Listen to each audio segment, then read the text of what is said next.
एक समय की बात है। एक छोटे से गांव में एक गरीब लड़के का नाम था रामू।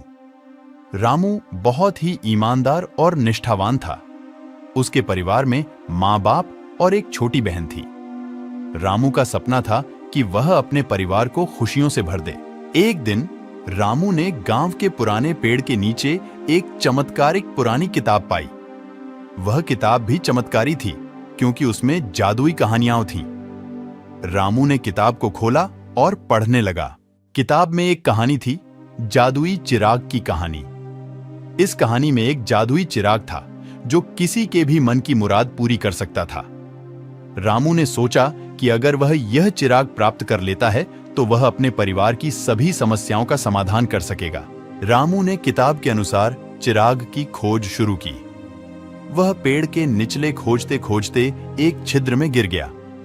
जब उसने आंख खोली तो वह एक अजीब सा स्थान में था। वहां एक बड़ी सी गुफा थी जिसमें जादुई चिराग था।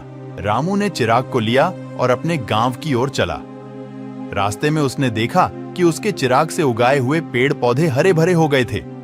उसने अपने परिवार को खुश देखा और समझा कि जिंदगी में सबसे बड़ी खुशी उनके परिवार के साथ है। यह सुनकर रामू का दिल खुशी से भर गया।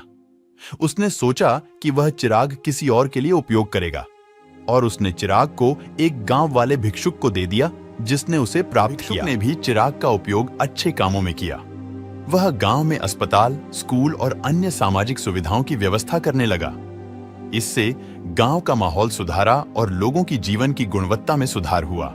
इस कहानी से हमें यह सीखने को मिलता है कि हमें जीवन में ईमानदारी से और निष्ठा से काम करना चाहिए। जब हम अपने कर्तव्यों को ईमानदारी से निभाते हैं तो हमें सफलता और खुशियां जरूर मिलती हैं।